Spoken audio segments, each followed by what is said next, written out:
노화의 종말. 노화는 질병이다. 네, 안녕하세요. 이박사 아카데미 지혜입니다. 오늘은요, 책을 한 권 갖고 이야기를 하겠습니다. 네, 굉장히 감동적으로 읽은 책입니다. 이 하버드 의대의 데이비드 싱클레어 교수가 쓴 책이고요. 굉장히 유명하신 분입니다. 이분이 인간의 노화, 수명에 대해서 엄청난 연구를 하셨고요. 그런 연구팀을 이끌고 있습니다. 한 25년 동안 연구했는데요.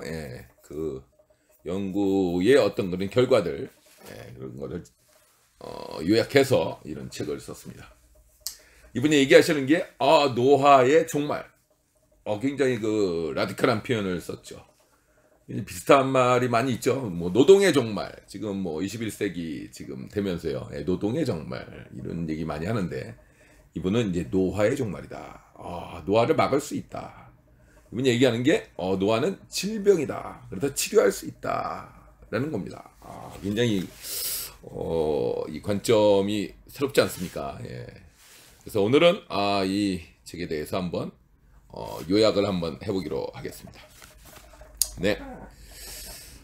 우리는 예전보다 훨씬 더 오래 살고 있다. 그러나 훨씬 더 나은 삶은 아니다. 결코 그렇지 않다. 지난 세기 동안 우리가 사는 횟수는 늘어났지만 삶이라고 말할 수 있는 것은 늘어나지 않았다. 살만한 삶 자체는 그다지 늘지 않았다. 공감하시죠? 건강하게 사는 그 기간은 그렇게 늘지는 않았다. 수명은 늘어났는데요. 평균 수명의 증가는 식량과 깨끗한 물을 안정적으로 얻을 수 있는 사람들이 더 많아지면서 일어났다. 그렇죠. 물하고 식량 때문에 늘어났죠. 그러나 평균 수명은 계속 올라갔지만 상한은 올라가지 않았다. 역사 기록을 보면 100세에 도달한 이들도 있었고 그보다 몇 년 더 산 이들도 있음을 알게 된다. 그러나 110세에 이르는 사람은 아주 드물다. 115세에 도달한 사람은 거의 없다. 지금까지 지구에 산 사람은 한 1000억 명이 넘는다. 그 중에 우리가 아는 한 120세를 넘겼다고 보는 사람은 단 한 명, 프랑스의 짠 칼망이다. 대다수 과학자는 그녀가 1997년 122세에 사망했다고 믿는다. 이런 분이 계셨네요. 프랑스에 122세. 대단한 것 같습니다. 하여튼 우리가 최대 수명은 늘지 않았다라는 얘기가 되겠습니다. 이제 나옵니다. 노화 자체가 질병이다. 노화가 질병이다. 자연현상이 아니고 질병이다 라고 얘기하고 있습니다. 노화가 삶의 불가피한 일부가 아니라 폭넓은 병리학적 결과들을 빚어내는 질병 과정이라는 것이다. 죽음과 노화가 너무나 강하게 연결되어 있어서 죽음의 필연성이 우리가 노화를 정의하는 방식을 결정했다. 그렇죠. 죽음하고 노화가 너무 항상 엮어 있죠. 붙어 있습니다. 우리에게 노화보다 위험한 것은 없다. 그러나 우리는 노화의 힘이 우리를 정복하도록 용인해 왔다. 그래서 더 건강한 삶을 위해 싸우는 우리의 노력을 다른 방향으로 돌려왔다. 그러니까 우리가 노화는 그냥 어쩔 수 없다라고 그렇게 인식을 했기 때문에 그렇죠. 그쪽에 대한 어떤 노력은 거의 하지 않았다라는 얘기예요. 나는 노화가 질병이라고 믿는다. 노화를 치료할 수 있다고 믿는다. 더 나아가 우리 생애 내에 치료할 수 있다고 믿는다.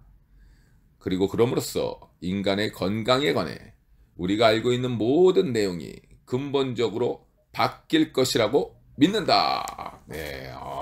이렇게 믿고 있습니다. 노화는 질병이다. 그래서 우리가 극복할 수 있다라는 얘기입니다. 그래서 우리가 최대 수명도 늘릴 수 있다라고 얘기하고 있습니다. 자, 이분이 얘기하는 건강하게 장수하는 방법에 대해서 한번 알아보기로 하겠습니다. 건강하게 장수하는 방법. 누구든 어디에 살든 몇 살이든 소득이 얼마든 상관없이 지금 당장 시작해 자신의 장수 유전자를 활성화할 수 있는 방법들이 있다. 네, 장수 유전자 나왔습니다. 다른 말로 뭐 생명 유전자라고도 하고요. 예, 이 장수 유전자를 활성해서 건강하게 오래 살 수 있다라는 것입니다. 어떤 방법이 있느냐? 일본 오키나와, 코스타리카 니코야, 이탈리아 샤르데냐 등 100세 이상 사는 사람이 많은 장수 마을들에서 오랜 세월 주민들이 써온 방법들이다. 네, 그 방법이 뭐냐? 이른바 장수 식단이다. 음식이라는 얘기죠. 100세 장수자가 많은 지역들에서 먹는 음식의 공통점을 토대로 나온 식단이다. 육류, 유제품, 설탕을 덜 먹고 채소, 콩, 통곡물을 더 많이 먹으라는 조언이 압도적으로 많다. 네, 우리가 일반적인 상식입니다. 예, 육류, 유제품, 설탕 먹지 말고요. 대신에 채소, 콩, 통곡물을 많이 먹어라. 그리고 식단은 장수의 출발점으로 삼기에 나쁘지 않다. 실제 아주 좋은 출발점이다. 채소를 더 많이 먹고 육류를 덜 먹어라. 가공식품을 줄이고 신선한 식품을 더 먹어라. 누구나 다 아는 내용이다. 하지만 실천하기가 어려울 수는 있지만 말이다. 실천하기가 어려울 뿐이다. 라는 얘기가 되겠습니다. 예. 상식에 기반해야 된다. 라는 얘기가 되겠습니다. 그렇죠. 실천하는 게 어렵습니다. 솔직히. 또 하나 이제 말하는 게 적게 먹어라. 적게 먹어라. 25년 동안 노화를 연구하고 수백 편의 논문을 읽은 내가 할 수 있는 조언이 하나 있다면, 즉 건강하게 오래 살 확실한 방법, 지금 당장 수명을 최대화할 수 있는 방법은 하나를 꼽으라면 바로 적게 먹어라입니다. 예, 적게 먹어라, 소식하라. 물론 이 말은 결코 혁신적인 것이 아니다. 고대 그리스의 의사인 히포크라테스 때부터, 히포크라테스 아시죠? 예, 의사 선언도 그렇게 하죠. 때부터 의사들은 덜 먹는 것이 좋다고 말해왔다. 그렇죠.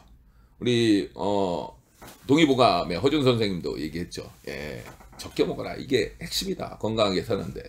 몸이 아플 때도요.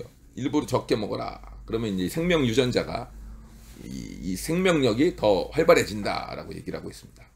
똑같은 얘기죠. 예. 영양실조에 걸리라는 말이 아니다. 굶주림에 시달리란 말이 아니다. 그런 방식은 더 나은 여생을 살기는커녕 더 오래 사는 길도 아니다.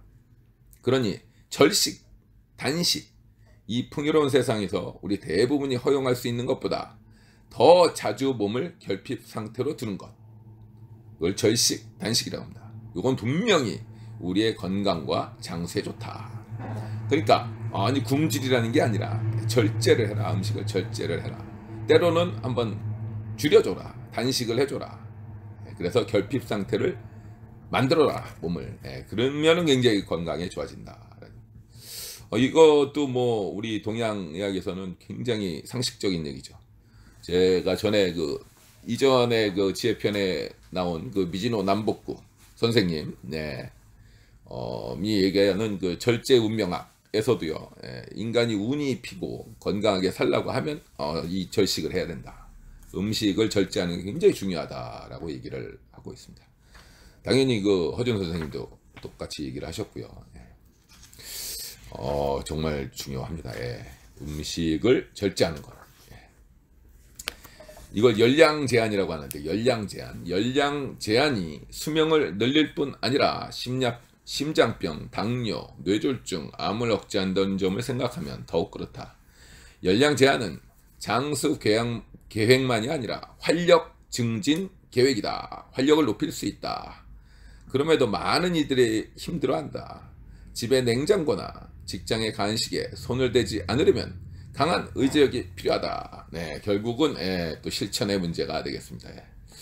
이 열량 제한을 해야 된다. 하지만 이게 지금의 냉장고, 그렇죠. 지금의 이 맛있는 음식들, 간식들 앞에서 하기가 정말 쉽지 않다. 모든 게 마찬가지인 것 같습니다. 방법은 다 알고 있는데요. 솔직히 실천을 못하는 거죠, 다. 지금까지 우리는 얼마나 먹느냐로 생존 회로를 활성화하는 이야기만 했다. 그러나 무엇을 먹느냐도 역시 중요하다. 얼마나 먹느냐? 당연히 그 적게 먹어야 된다라는 얘기했고요. 그 다음에 먹어도 또 무엇을 먹느냐가 중요하다라고 얘기하고 있습니다. 첫 번째로 육식을 줄여라. 육식. 이것도 뭐 다 알고 있는 얘기죠. 우리는 아미노산이 없으면 금방 죽을 것이다. 아미노산은 인체 내 모든 단백질의 기본 구성단위 역할을 하는 유기화합물이다. 아미노산, 특히 우리 몸에서 합성할 수 없는 음식으로 섭취해야 하는 9가지 필수 아미노산이 없으면 우리 세포는 생명 활동에 필요한 효소를 만들 수 없다. 육류에는 이 9가지 필수 아미노산이 다 들어있으며 또 에너지를 수월하게 제공한다. 하지만 거기에는 대가가 따른다. 사실 꽤 많은 대가를 치러야 한다. 이런 얘기가 있습니다. 예, 아미노산이 필요해서 우리가 육류를 먹지만 이거를 또 많이 먹었을 때는 엄청난 대가를 치러야 한다라는 얘기죠. 다 아실 겁니다. 예. 동물 단백질 섭취의 단점을 둘러싸고는 그다지 논란의 여지가 없다. 그렇죠. 예, 육류를 많이 먹는 거 단점은 뭐 워낙 많이 나와 있죠. 동물성 식품 위주의 식단이 높은 심혈관 질환의 사망률, 암 발병률과 관련이 있다는 연구 결과는 너무도 많다. 특히 붉은 가공육이 특히 나쁘다. 핫도그, 소세지, 햄, 베이컨은 너무나 맛있지만 불명예스럽게도 발암성을 띈다. 우리가 고기도 있지만요, 이 붉은 가공육이 더 나쁘다고 합니다. 가장 붉은 게 뭐죠? 소고기입니다. 그 다음이 돼지고기. 가장 붉지 않은 게 뭐죠? 닭고기입니다. 그래서 그나마 난 게 닭고기입니다. 닭고기. 소고기가 실제적으로 결코 좋지 않다는 뭐 결과도 굉장히 많죠. 그래서 돼지고기가 낫습니다. 연구 결과들은 동물성 단백질을 식물성 단백질로 더 많이 대체할수록 온갖 질병에 따른 사망률이 상당히 줄어든다는 것을 보여준다. 그렇죠. 이것도 뭐 워낙 상식적인 얘기입니다. 동물성보다는 식물성 단백질을 더 많이 섭취해라 라는 얘기가 되겠습니다. 이 모든 발견은 채식주의자가 육식을 하는 사람보다 심혈관 질환과 암에 걸리는 비율이 상당히 낮은 이유를 설명해 줄 수 있다. 실제 채식주의자가 암 같은 거 심혈관 질환 잘 안 걸리죠. 그럴 수밖에 없죠. 두 번째 또 방법이 나옵니다. 장수하는 비결, 땀을 흘려라. 땀입니다. 땀. 거의 400년 동안 의사들은 운동을 하면 건강해지는 이유가 피가 순환계를 더 빨리 돌리면서 혈관에 쌓인 찌꺼기를 씻어내기 때문이라고 생각했다. 저도 여지껏 그렇게 알고 있었죠. 당연하죠. 운동을 하면 심장이 뛰죠. 그러면서 혈관이 확장이 되면서 혈류량이 증가합니다. 그러면서 찌꺼기를 씻어낸다.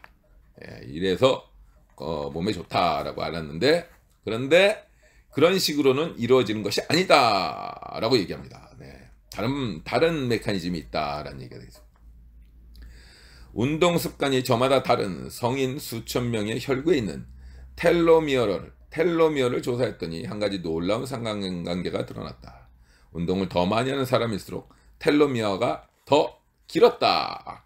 텔로미어 아시죠? 텔로미어 유전자에 있는 건데요. 이 젊은 유전자라고 합니다. 이 텔로미어가 길면은 젊고 짧으면 늙다, 노화된다라는 겁니다. 텔로미어, 유전자 꼬리라고 얘기하는데요. 적어도 일주일에 5일 30분씩 달리기를 하는 것에 해당되는 수준으로 한 사람이 앉아서 생활하는 사람보다 거의 10년 이상 젊어 보이는 텔로미어를 지녔다고 한다. 이거 굉장히 중요한 겁니다. 그러니까 운동을 하면 굉장히 젊어진다라는 얘기가 되겠습니다. 유전학적으로요.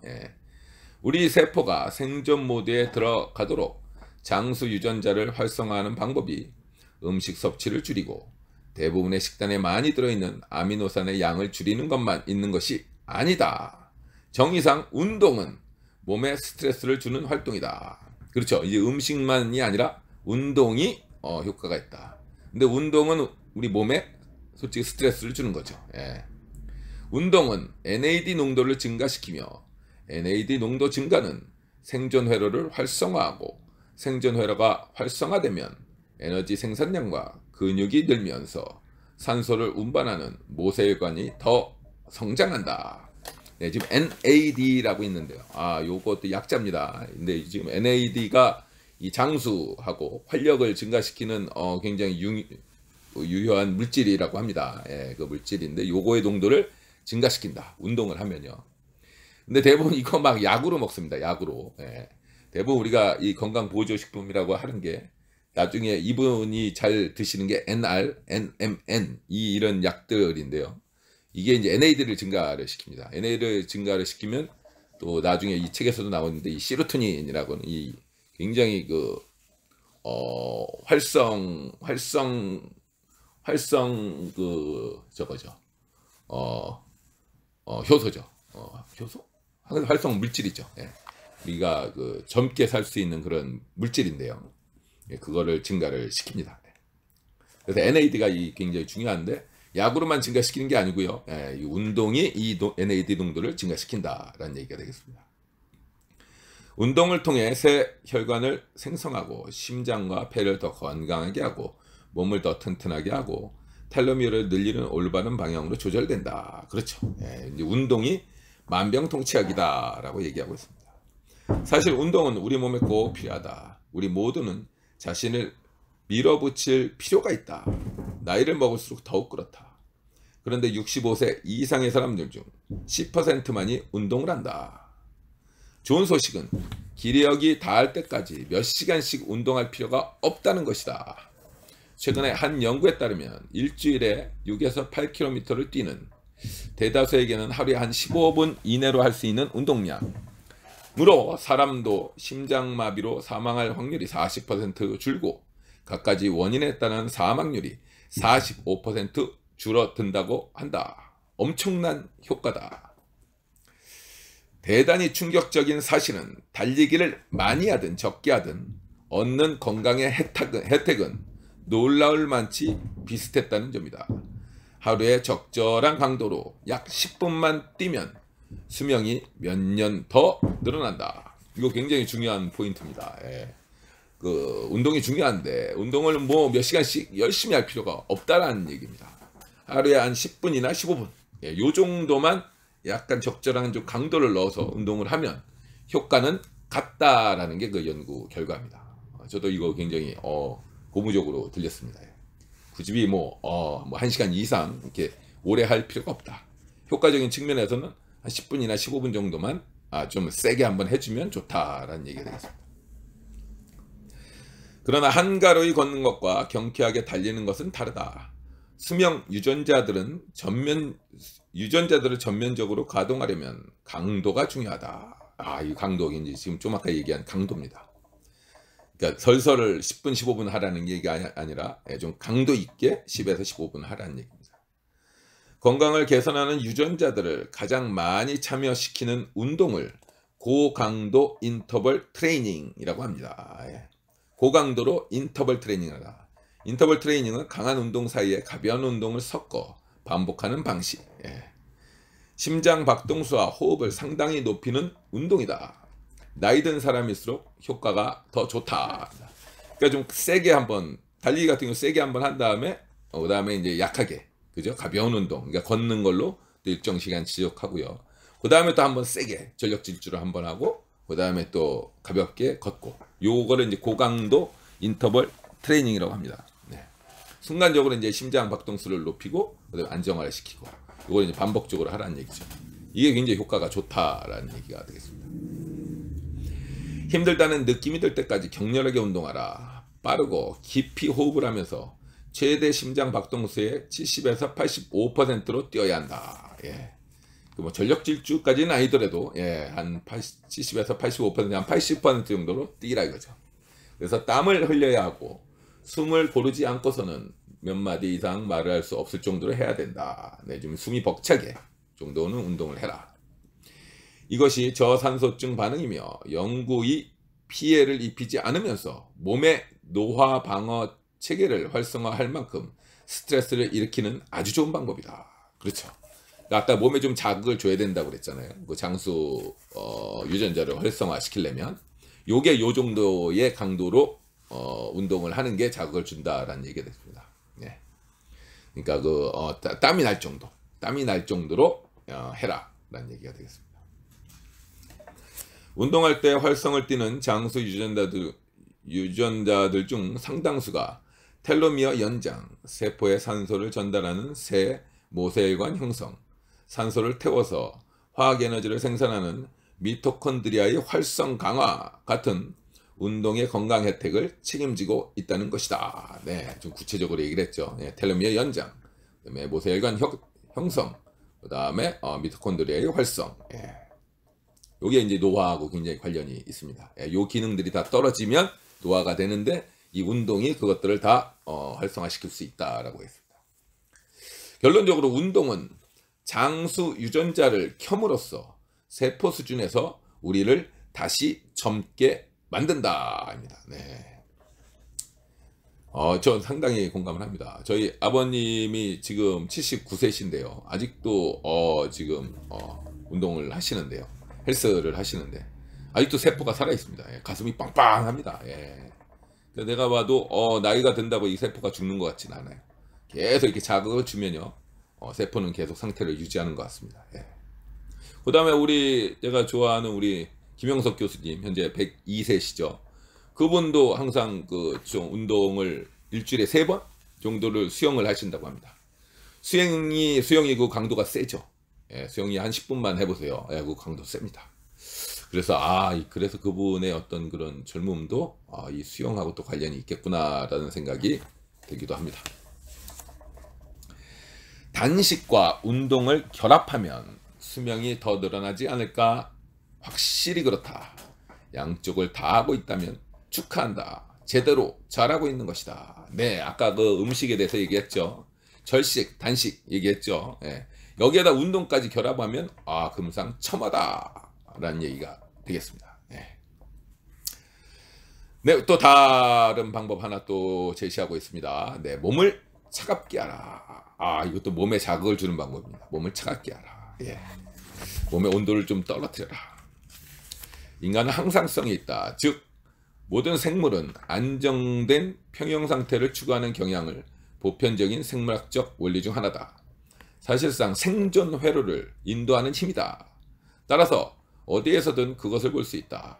특히 추울 때 그렇다. 그렇죠. 이 생존 회로를 다시 활성화시킬 수 있는 방법이 추위다. 그죠. 우리가 추위가 나면 어떻게 되죠? 막 몸을 떨죠.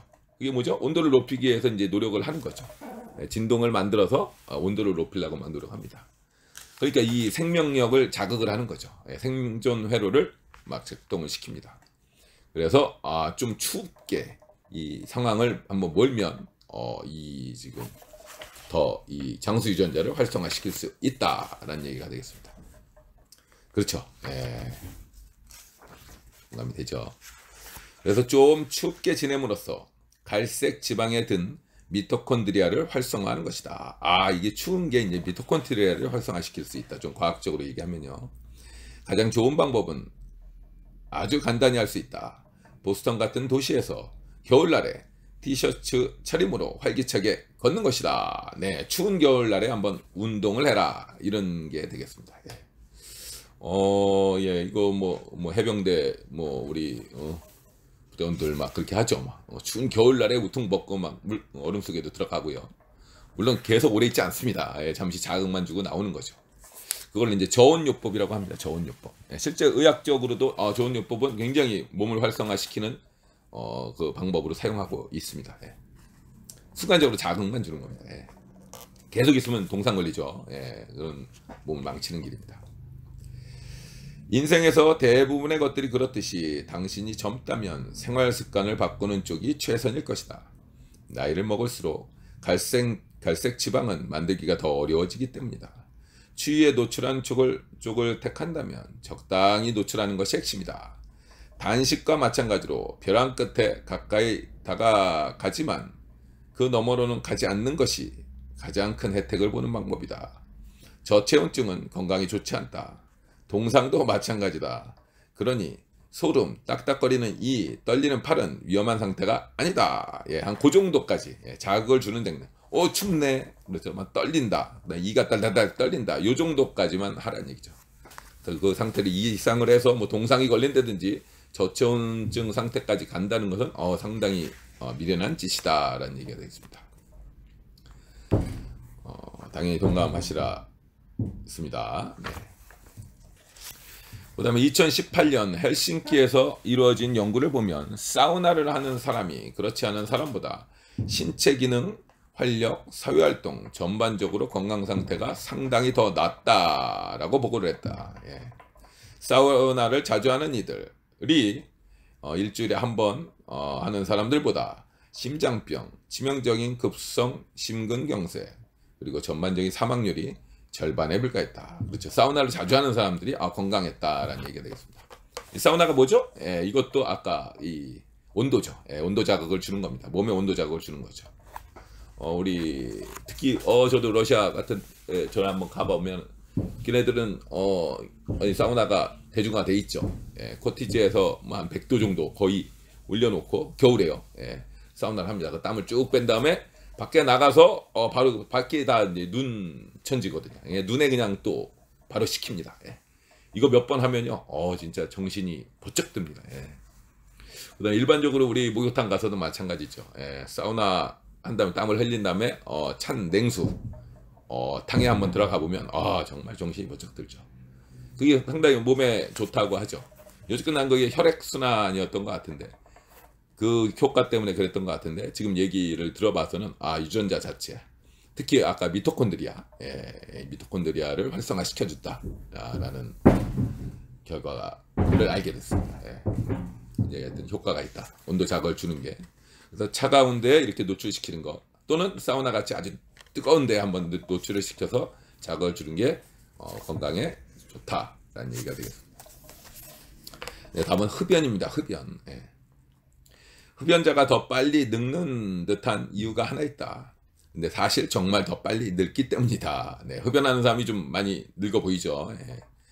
흡연은 DNA 수선 요원들을 계속 과로시키는 결과를 빚어냄으로써 DNA를 손상시키고 그 때문에 나타나는 후성 유전적 불안정이 노화를 일으킬 가능성이 높다. 그렇죠. 예.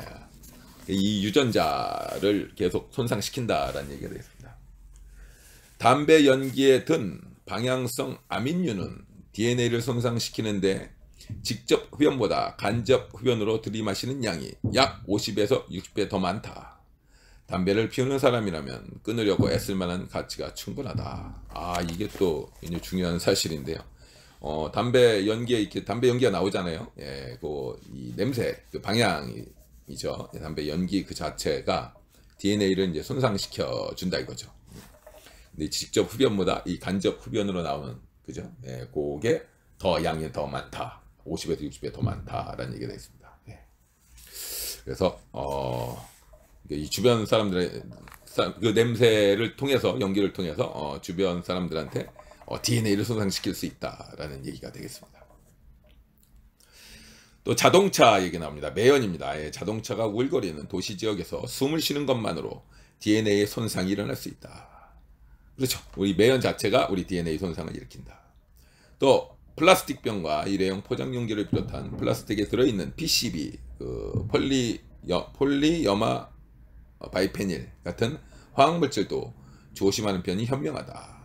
이 모든 것들이 다 유전자를 손상시킨다라는 얘기가 되겠습니다. 네. 플라스틱 꽝이죠. 특히 전자레인지 이거 돌리면서 이거 엄청나게 나오고 있죠. 예. 다 유전자 변형시키고 있습니다. 또 방사선이 있다. 유전자 변형을 시키는 자외선, X선, 감마선, 그다음에 집안의 라돈 같은 자연적이거나 인위적인 방사선은 DNA 손상을 일으킴으로써 가뜩이나 힘겨워하는 후성 유전체 수선팀을 불러낼 수 있다. 네, 유전자를 손상시킬 수 있다. 이분은 이제 유전공학자이기 때문에 노화가 이제 유전자의 손상하고 관련이 있다라고 생각하고 있습니다.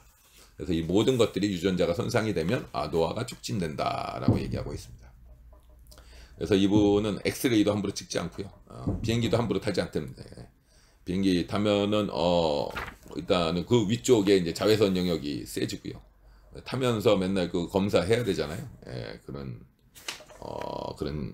방사선 때문에 그런 것도 이제 조심해야 된다라고 얘기하고 있습니다. 당신이 몇 살이든 간에 아니 설령 10대라고 한들 이미 유전자 손상은 일어나고 있다. DNA 손상은 몸의 시계를 가속시키며 삶의 모든 단계에 영향을 미친다. 배아와 아기마저 노화를 겪는다. 요게 이제 유전자 손상 측면에서 얘기를 하는 겁니다. 예. 배아, 이제 뱃속에 있는 아기와 일반 아기들 노화를 겪는다. 유전자 손상이 일어나면 그게 노화다라고 얘기하고 있는 겁니다. 그렇다면 60대, 70대, 80대는 어떨까? 이미 노쇠에 있고 열량을 제한하거나 달리기를 하거나 한겨울에 눈사람을 만들러 나가지 못하는 사람들은 이미 너무 늦은 것일까? 결코 그렇지 않다라고 얘기하고 있습니다. 예. 지금이라도 늦지 않았다. 예. 유전자 손상을 최대한 막아야 된다라는 얘기가 되겠습니다. 막는데 지금까지 많은 얘기를 했죠. 예, 일단 음식입니다. 열량 제한을 해야 되고요. 운동이 이제 중요하다. 그 다음에 몸에 자극을 주는 게 굉장히 중요하다라고 얘기하고 있습니다. 마지막 결론 부분인데요. 네. 내가 나를 위해 하는 일, 이 분이 이제 직접 자기를 위해서 그러면 이 노화 방지, 건강을 위해서 어떤 일을 하고 있느냐에 대해서 마지막으로 얘기하고 있습니다. 열량 섭취를 줄여라. 사소한 일에 신경 쓰지 마라. 운동하라는 것 외에 나는 의학적 조언을 하지 않는다. 나는 의사가 아니라 연구자다. 누군가에게 무엇을 하라고 말할 위치에 있지 않다. 그리고 나는 영양제 같은 것들을 인정하지 않는다. 영양제 이게보다는 이런 아까 생활 습관과 관련되어 있는 우리 삶의 어떤 습관들을 바꾸는 게 이제 중요하다라고 얘기하고 있습니다. 그 다음에 이분도 영양제를 먹긴 먹죠. 예, 그거가 이제 좀 나옵니다. 네. 아무것도 하지 않을 때 내게 어떤 일이 일어날지 정확히 알고 있기 때문이다. 그리고 그 일은 좋은 쪽이 아니다. 그러니까 아무것도 하지 않을 때는 내게 어떤 일이 일어날 거냐. 요거는 나빠진 쪽으로 간다. 그렇기 때문에 그건 좋은 쪽이 아니다. 그러니 내가 잃을 것이 뭐가 있겠는가. 그렇다면 이 모든 것을 고려하는 나는 지금 무엇을 하고 있을까. 네, 이제 자기는 어떻게 하고 있느냐에 대해서 얘기하고 있습니다. 나는 매일 아침 NMN 1g, 1000mg과 레스베라트롤 1g, 그 다음에 메트포르민 1g을 먹는다. 이거는 이제 중간에 그 약에 대해서 얘기를 하고 있는데요. 이 성분 중에 NMN과 레스베라트롤, 그 다음에 메트포르민 1g을 먹는다. 요거 그 유튜브 같은 데 다 검색해 보면요. 다 나옵니다. 예, 굉장히 유명한 장수 약으로 나오죠. 예. 여기 아까 NAD를 활성화시키는 다 약들입니다. 예. 그 다음에 NAD가 활성이 되면 아까 얘기한 시로토닌이 활성이 돼가지고 이제 활성, 건강, 그 다음 장수 하는 쪽으로 노화를 막는 항산화 물질로 알려져 있습니다. 이걸 먹는다라는 얘기고요. 네, 나는 매일 비타민 D와 비타민 K의 하루 권장 복용량과 아스피린 83mg을 먹는다. 네, 지금 보니까 이분은 아까 얘기한 이 두 가지 약을 먹습니다. 그 다음에 나는 설탕, 빵, 파스타를 최대한 적게 먹으려고 노력한다. 나는 40세부터 후식을 끊었다. 비록 슬쩍 맛보기는 하지만 40세부터 후식을 끊었답니다. 설탕, 빵, 파스타. 나는 하루에 한 끼를 건너뛰거나 적어도 정말로 적게 먹으려고 애쓴다. 이거 굉장히 중요합니다. 아까 같이 절식을 한다. 몇 달마다 체열 간호사가 집으로 와서 피를 뽑는다. 수십 가지 생체 표지 검사를 하기 위해서다. 표지 중 여러 가지가 최적 범위에 있지 않으면 식단이나 운동을 통해 조절한다. 그렇죠? 항상 그 내 몸 상태를 체크한다라는 얘기죠. 그래서 뭔가 치수가 떨어지거나 높아지면 식단이나 운동을 통해서 그걸 맞추기 위해서 조절한다라는 얘기가 되겠습니다. 네, 나는 매일 많이 걷고 계단을 오르려고 애쓰며 거의 주말마다 아들과 함께 체육관에 간다. 역기를 들고 좀 뛰고 사우나를 한 뒤에 차가운 물에 몸을 닦는다. 아까 얘기한 것들을 다 지금 실행을 하고 있습니다. 많이 걷고, 그다음에 계단이 상당히 그 운동량이 셉니다. 숨이 헐떡헐떡 거리죠. 계단 좀 올라가면요. 그다음에 체육관에 가서 역기도 들고 근력 운동도 하고 뛰기도 하고, 그다음에 사우나, 아까 그 몸에 자극을 주는 것도 합니다. 사우나를 한 다음에 차가운 물에 몸을 닦는다. 그렇죠. 아까 얘기한 겁니다. 예. 몸에 자극을 준다. 근데 나는 채소를 많이 먹고 다른 포유동물을 먹는 것을 피하려 애쓴다. 육식을 최대한 피하려고 애쓴다.